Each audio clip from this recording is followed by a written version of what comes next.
Oke, selamat siang. Assalamualaikum warahmatullahi wabarakatuh. Salam sejahtera buat kita semua. Terima kasih rekan-rekan wartawan yang udah datang. Kami sengaja mengundang karena hari ini kami punya berita bagus ya, berita baik dari Rumah Sakit Siloam Sriwijaya sebagai rujukan second line yang merawat COVID. Per hari ini kami sudah memulangkan 10 orang. Ya, 10 orang yang dinyatakan sembuh dari COVID dengan basis 2 kali swab negatif. Jadi hari ini sudah pulang 10. Ini di samping saya ini ada beberapa variatif sekali ya, karena yang dirawat di kami itu tidak semuanya sama. Jadi ini kayaknya pasien paling termuda kita COVID yang pernah positif ya. Dan sudah sembuh dari yang muda, dari yang kecil, yang muda sampai yang tua. Puji Tuhan kemarin sudah dinyatakan sembuh. Kami berterima kasih kepada seluruh jajaran yang membantu, terutama hadir pada saat ini dengan kita juga dari Dinas Kesehatan Kota yang selalu support, siap membantu segala rumah sakit di bawah naungan Dinkes Kota. Juga tim medis yang hari ini sebenarnya ada dokter Dini, cuma dokter Dini nggak bisa datang, ada dokter Kristi yang merawat. Perlu diketahui bahwa Siloam itu targetnya adalah lebih ke turnover pasien. Ya, kami ingin pasien masuk, pasien keluar. Artinya bahwa kami ingin menjangkau pasien lebih banyak, sehingga kami juga butuh penunjang yang lebih cepat. Nah, itu yang kami punya saat ini. Ya, dengan penunjang berupa swab yang keluar lebih cepat, kami bisa lebih dengan cepat juga memulangkan pasien. Sehingga ruangan boleh penuh, tetapi pasiennya selalu berganti. Nah, ini target kita semua. Jangan ruangan penuh, tetapi pasien tidak bergerak. Ya, satu hal juga yang perlu diketahui bahwa kita di rumah sakit juga dalam sistem perawatan COVID-nya punya jadwal. Artinya punya itinerary. Misalnya jam sekian bangun, jam sekian sampai jam sekian ibadah, jam sekian sampai jam sekian olahraga, jemuran, makan obat, sarapan, makan, dan lain-lain. Itu semua sudah diatur. Mungkin nanti teman-teman wartawan bisa tanya kesaksian secara langsung. Tetapi fokus kami saat ini Siloam ingin tetap jadi yang terdepan, artinya kami siap menampung pasien COVID dan siap juga memulangkan ya dengan fasilitas yang ada yang kami punya. Teman-teman wartawan, nanti ini sesinya ada 2, ada satu video yang saya mau kasih tunjuk, tetapi karena Dr. Ayus dan tim Dinkes tidak bisa berlama-lama, jadi mungkin setelah seksi kesaksian 10 orang yang sembuh ini mereka akan meninggalkan ruangan. Nanti stay karena saya mau share satu video buat kita ya. Saya mungkin minta Dr. Ayus komentar sedikit, Dok. Silakan. Baiklah. Assalamualaikum warahmatullahi wabarakatuh. Selamat sore. Terima kasih kepada pihak Rumah Sakit Siloam Sriwijaya yang telah berdedikasi untuk merawat pasien corona, dan hari ini alhamdulillah di Rumah Sakit Siloam ini sudah ada 10 pasien yang sembuh, dirawat dalam waktu lebih kurang 1 minggu ya. Dan ini memang suatu prestasi yang sangat bagus karena kesembuhannya cepat.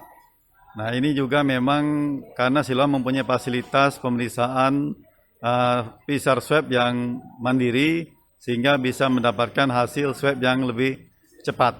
Sehingga dengan demikian turnover pasien menjadi lebih cepat. Jadi pasien tidak perlu berlama-lama dirawat hanya untuk menunggu hasil swab untuk menyatakan bahwa dia sudah dinyatakan negatif dari virus corona. Kita berharap juga ke depan rumah sakit lain juga bisa melaksanakan pengobatan seperti ini, di mana pasien bisa diswab kalau gejala sudah hilang, diswab lebih cepat dan hasilnya pun bisa didapatkan lebih cepat sehingga bisa cepat pulang ke rumah, dan bisa tempat yang ada itu bisa diisi oleh pasien-pasien lain yang mungkin membutuhkan tempat perawatan di rumah sakit. Saat ini kita kasus sudah cukup banyak terjadi peningkatan sehingga membutuhkan lebih banyak ruangan untuk perawatan isolasi pasien di rumah sakit. Itu saja, dan kami berharap Siloam terus untuk melakukan perawatan pasien-pasien corona, dan kalau bisa memang juga menambah kapasitas ruangan perawatan di rumah sakit ini sehingga semua pasien yang positif yang membutuhkan perawatan rumah sakit di Kota Palembang maupun dari luar Kota Palembang bisa dirawat di rumah sakit. Itu saja mungkin. Dan sekali lagi kami dari Dinas Kesehatan Kota Palembang mensupport kegiatan ini dan sangat berterima kasih dengan dukungan dari Rumah Sakit Siloam atas perawatannya terhadap pasien-pasien penderita virus corona ini. Terima kasih. Terima kasih dok. Ini sebelum sesi pertama ditutup, teman-teman wartawan mau nanya? Ada yang mau ditanya? Ke pasien, ke saya, ke kamu sendiri ya? Ya silakan.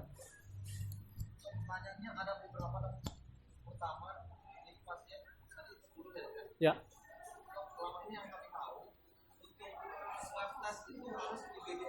Ya. Ya. Kalau harus bukan ya. Swab itu tidak harus di BBLK. Memang BBLK jadi laboratorium kita di Sumsel. Tetapi Siloam punya lab mandiri. Tidak di sini, tapi di Jakarta. Itu sebabnya kita turnover pasiennya bisa terjaga karena hasilnya juga bisa cepat. Paling tidak lebih cepat dari BBLK. Gitu. Maaf? Oke, kapasitas total kita yang kita bangun ini kan lihat semua ya itu terpisah dari rumah sakit dan memang kita bangun darurat. Artinya cepat dengan bantuan tim Lipomols dalam 2 minggu kita bangun kapasitas total 60. ICU-nya itu ada 15 dengan 4 ventilator. Sisanya adalah ruang rawat isolasi biasa. Jadi totalnya 60. Oh, idealnya sebanyak-banyaknya. Nggak ada ideal. Kalau ideal mas, idealnya mungkin nggak tahu ya untuk Kota Palembang ya hitung-hitungan aja ya. Kalau total Kota Palembang ini penduduknya 1 juta, ya lalu 1% aja deh, 1% aja kena corona 1000. Nah berarti satu Kota Palembang ini paling tidak bed COVID-nya harus 1000, paling tidak minimal.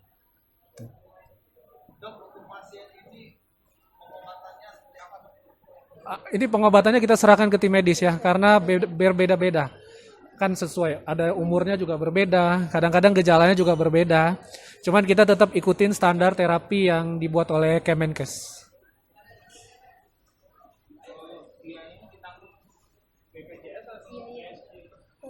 Biayanya karena sudah keluar keputusan, jadi biayanya ditanggung pemerintah.